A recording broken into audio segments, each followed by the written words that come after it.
Hello दोस्तों, हमारे channel में आपका स्वागत है। दोस्तों, जब तक धरती पर इंसानों का वजूद रहेगा तब तक दुनिया 20 जुलाई को याद करती रहेगी। दरअसल ये वो तारीख है जब हम इंसान ने चांद पर अपना पहला कदम रखा था और चांद पर खड़े इंसान की तस्वीर सदियों तक हमारे जहन में रहेगी। ये तारीख 20 जुलाई 1969 थी जब नील आर्मस्ट्रांग ने चांद पर कदम रखकर अपना नाम इतिहास में दर्ज करा लिया। जब अपोलो 11 मिशन का लूनर मॉड्यूल चांद पर लैंड करता है तब इसमें बैठे होते हैं नील आर्मस्ट्रांग और बज़ ऑल्ड्रिन। फिर लैंडिंग के बाद नील आर्मस्ट्रांग ने चांद पर उतरने के लिए दरवाजा खोलने की कोशिश तो की, लेकिन दरवाजा खोलना इतना आसान नहीं था क्योंकि प्रेशर बहुत ज्यादा था। लेकिन काफी संघर्ष के बाद वो दरवाजा खोलने में कामयाब हो जाते हैं। फिर अपने भारी से स्पेस सूट को वो बाहर उतारने की कोशिश करते हैं और इसी बीच अनजाने में ऊपर से टकराने में लूनर मॉड्यूल का एक टुकड़ा टूट जाता है। इन दोनों के दरवाजे के टूटने के बारे में पता नहीं चलता क्योंकि वहां पर कोई हवा नहीं थी, इसलिए आवाज ट्रेवल नहीं कर सकती थी। और ऐसे में जाहिर है कि आवाज तो बिल्कुल सुनाई नहीं देगी, लेकिन ये टुकड़ा बहुत ही जरूरी पीस था। ये एक ऐसा स्विच था जिसकी वजह से उनका लूनर मॉड्यूल वापस से टेक ऑफ करता था और ये धरती पर वापस जा सकते थे, लेकिन दोनों ही इस स्विच के टूटने से बेखबर थे। खैर, इसी बीच नील आर्मस्ट्रांग चांद पर कदम रखते हैं, जिसके बाद वो चांद पर कदम रखने वाले दुनिया के पहले इंसान बन जाते हैं, जिससे कि न्यूज़पेपर, न्यूज चैनल्स हर जगह इसी बात की चर्चा होने लगती है। लेकिन दोस्तों, क्या ये घटना वाकई में सच थी? आज 50 सालों के बाद बहुत से लोग ये मानने से इनकार कर देते हैं कि इंसान चांद तक गए थे। कई लोग इस चीज की खुद से थ्योरीज बनाते हैं और कहते हैं कि अपोलो 11 का मिशन अमेरिका की तरफ से केवल एक दिखावा ही था। लोगों का मानना है कि उन्होंने धरती पर ही इस नाटक को फिल्माया था और दुनिया को इसके बारे में झूठ बोला, क्योंकि चांद पर अमेरिका का झंडा भी नील आर्मस्ट्रांग के साथ में दिखा था, जो कि बिना हवा के लहरा रहा था। तो आखिरकार इस घटना के पीछे की क्या सच्चाई थी, आइए जानते हैं। दोस्तों, आपको बिल्कुल भी कंफ्यूज होने की जरूरत नहीं है, क्योंकि हम आपको इस वीडियो में ये बताने वाले हैं कि धरती से चांद तक का खतरनाक सफर कैसे तय किया गया और क्या ये घटना सच है या झूठ। तो चलिए शुरू करते हैं। दोस्तों, शायद आपको पता होगा कि इस अपोलो मिशन को कंप्लीट करने के पीछे असली वजह थी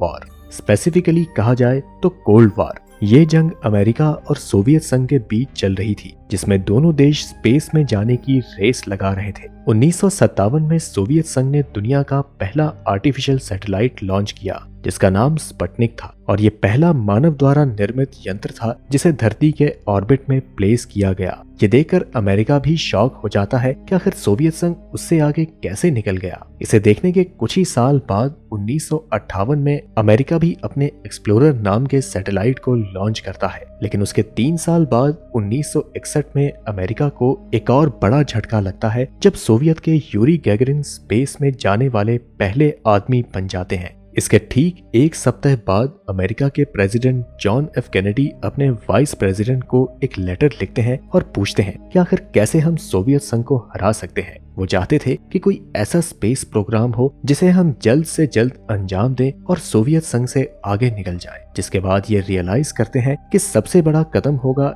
इंसान को चांद पर भेजना। इसके बाद 25 मई 1961 को ये दुनिया के सामने वादा करते हैं कि ये दशक खत्म होने से पहले ही इंसान को चांद पर भेज दिया जाएगा, और इसके साथ साथ जो इंसान चांद पर जाएगा उसे वापस सेफली धरती पर लाया जाएगा। 1961 के लोगों के लिए ये चीज अविश्वसनीय थी, क्योंकि उस समय ना तो कोई स्मार्टफोन था, ना ही इंटरनेट था और ना ही जीपीएस टेक्नोलॉजी थी। तो ऐसे में सवाल ये उठता है कि लोग उनकी इन बातों पर कैसे विश्वास करते। इसके लिए अमेरिका के राष्ट्रपति ने स्पेस प्रोग्राम को अगले 5 सालों में 7 से 9 बिलियन डॉलर की एडिशनल फंडिंग दी। बस फिर क्या था, पूरी स्पेस एजेंसी इस मकसद को पूरा करने में लग जाती है और कुछ ही महीने बाद टेस्टिंग शुरू हो जाती है। सबसे पहले ये उन रॉकेट्स को टेस्ट करते हैं जिसका इस्तेमाल ये धरती के बाहर निकलने के लिए करेंगे। फिर कमांड मॉड्यूल की हीट शीट्स की टेस्टिंग की जाती है और फिर सर्विस मॉड्यूल के प्रोपल्शन की टेस्टिंग होती है। ये टेस्ट 1963 से लेकर के 1967 के बीच में किए जाते हैं, जो कि सारे अनमैन्ड होते हैं। यानी कि जब ये टेस्ट किए जा रहे थे तब रॉकेट में कोई इंसान नहीं बैठा था। फरवरी 1967 में पहले मैन टेस्ट की प्लानिंग होती है, यानी कि ऐसा टेस्ट जिसमें वास्तव में एक एस्ट्रोनॉट इस स्पेसक्राफ्ट में बैठकर ऊपर जाएंगे। इस मिशन को अपोलो 1 नाम दिया जाता है, लेकिन धरती पर हो रहे टेस्ट के दौरान 27 जनवरी 1967 को इनके कैबिन में आग लग जाती है और जो 3 एस्ट्रोनॉट्स ऊपर तक जाने के लिए प्रिपेयर कर रहे थे उन तीनों की मौत हो जाती है। फिर भी नासा हार नहीं मानता और अपने आगे के टेस्ट जारी रखता है। अपोलो 4, अपोलो 5 और अपोलो 6 ये सारे मिशन अनमैन्ड होते हैं। फिर इसके बाद अक्टूबर 1968 में अपोलो 7 मिशन लॉन्च किया जाता है और एक बार फिर से इंसानों को बिठाकर स्पेस में भेजे जाने की प्लानिंग की जाती है, जिसके बाद ये टेस्ट कामयाब रहता है। इसके बाद दिसंबर 1968 में अपोलो 8 मिशन लॉन्च किया जाता है, जिसमें 3 एस्ट्रोनॉट्स को बिठाकर चांद के पास भेजा जाता है और फिर 3 महीने बाद मार्च 1969 को अपोलो 9 मिशन लॉन्च किया जाता है। इसमें लूनर मॉड्यूल को टेस्ट किया जाता है, यानी कि स्पेसक्राफ्ट का वो हिस्सा जो कि वास्तव में चांद पर उतरेगा। जिसके बाद मई 1969 को अपोलो 10 मिशन लॉन्च किया गया। इस मिशन में 3 एस्ट्रोनॉट्स को लगभग हर चीज प्रैक्टिस के लिए कराई गई जो कि अपोलो 11 मिशन में कराई जाएगी, जिससे कि वो चांद पर लैंड करेंगे। नासा हर 2 से 3 महीने के गैप में टेस्टिंग के लिए नया मिशन लॉन्च कर रहा था। आखिरकार 16 जुलाई 1969 को अपोलो 11 मिशन लॉन्च किया जाता है। इस मिशन में 3 एस्ट्रोनॉट्स थे, जिसमें 38 साल के कमांडर नील आर्मस्ट्रांग जो कि इस मिशन को लीड कर रहे थे। कमांड के मॉड्यूल पायलट कॉलिंस और लूनर मॉड्यूल के पायलट एडविन बस ऑल्ड्रिन, ये 3 नाम इतिहास के पन्नों में रचे जाते हैं। नील आर्मस्ट्रांग और बस ऑल्ड्रिन बहुत ही फेमस नाम बन जाते हैं। इनको आज के समय में हर कोई जानता है, लेकिन माइकल कॉलिंस को कोई इतना नहीं जानता। और ऐसा क्यों है, इसके पीछे का बड़ा ही इंटरेस्टिंग कारण है जो हम आपको अभी बताने वाले हैं। तो ये अपोलो 11 मिशन का जो स्पेसक्राफ्ट था उसके 3 मेन हिस्से थे। पहला कमांड मॉड्यूल, दूसरा सर्विस मॉड्यूल और तीसरा लूनर मॉड्यूल। पहले 2 को एक साथ रखकर CSM बोला जाता है, जिसका मतलब है कमांड एंड सर्विस मॉड्यूल। मकसद ये था कि लूनर मॉड्यूल का हिस्सा ही डिटैच होकर चांद पर लैंड करेगा और वापस जाने के लिए लूनर मॉड्यूल को उड़ाकर वापस से CSM से अटैच किया जाएगा, जिससे कि धरती पर एस्ट्रोनॉट्स वापस आ सके। इस पूरे स्पेसक्राफ्ट को लॉन्च करने के लिए एक सैटर्न V5 रॉकेट का इस्तेमाल किया गया। लॉन्च से पहले इस रॉकेट में 1 million gallon kerosene, liquid oxygen और लिक्विड हाइड्रोजन लोड किया गया। इस पूरे रॉकेट का वजन 30 लाख किलो था और इतना ही नहीं, इसकी मदद से स्पेसक्राफ्ट पृथ्वी के ऑर्बिट में पहुंचा। ऑर्बिट तक पहुंचने में 10 मिनट से भी कम का समय लगा और फिर उन्होंने पृथ्वी के ऑर्बिट के करीब 1.5 चक्कर लगाया और फिर मिशन कंट्रोल से उन्हें ट्रांसलूनर इंजेक्शन करने की परमिशन मिल जाती है, यानी कि धरती के ऑर्बिट से निकलकर मून ऑर्बिट की तरफ स्पेसक्राफ्ट को ले जाया जाए। ये सब लॉन्च होने के 5 घंटे के अंदर अंदर ही हो गया। इसके बाद वास्तव में चांद पर पहुंचने के लिए कई दिनों का समय लग गया। लगभग 40 लाख किलोमीटर ट्रेवल करने के बाद 19 जुलाई 1969 को अपोलो का स्पेसक्राफ्ट चांद के ऑर्बिट में पहुंचता है, जहां पर उसका काम होता है 2 हिस्सों में स्प्लिट हो जाना। कमांड मॉड्यूल में बैठे थे माइकल कॉलिंस और स्पेसक्राफ्ट के हिस्से को कोलंबिया नाम दिया गया और दूसरी तरफ लूनर मॉड्यूल का नाम था ईगल, जिसमें के नील आर्मस्ट्रांग और बस ऑल्ड्रिन बैठे थे। कमांड मॉड्यूल का काम था चांद के ऑर्बिट में बने रहना और लूनर मॉड्यूल का काम था अलग होकर चांद पर लैंड करना, यानी कि चांद पर कदम रखने का मौका सिर्फ और सिर्फ नील आर्मस्ट्रांग और बस ऑल्ड्रिन को ही मिला और यही कारण था कि माइकल कॉलिंस को कोई इतना नहीं जानता। 8:16 पर बस ऑल्ड्रिन फ्यूल का इंडिकेटर देखते हैं, जिससे कि उन्हें पता चलता है कि केवल 5% ही फ्यूल बचा है और इतने कम फ्यूल को देखकर मिशन कंट्रोल एक काउंटडाउन इनिशिएट कर देता है और लास्ट मिनट पर इस काउंटडाउन में सिर्फ 30 सेकंड बचे थे। इसी बीच नील आर्मस्ट्रांग धरती पर एक रेडियो मैसेज भेजते हैं, जिसके तहत ईगल सफलतापूर्वक लैंड कर चुका है। फिर नील आर्मस्ट्रांग अपना स्पेस सूट तैयार करते हैं, दरवाजा खोलते हैं और चांद पर अपना पहला कदम रखते हैं।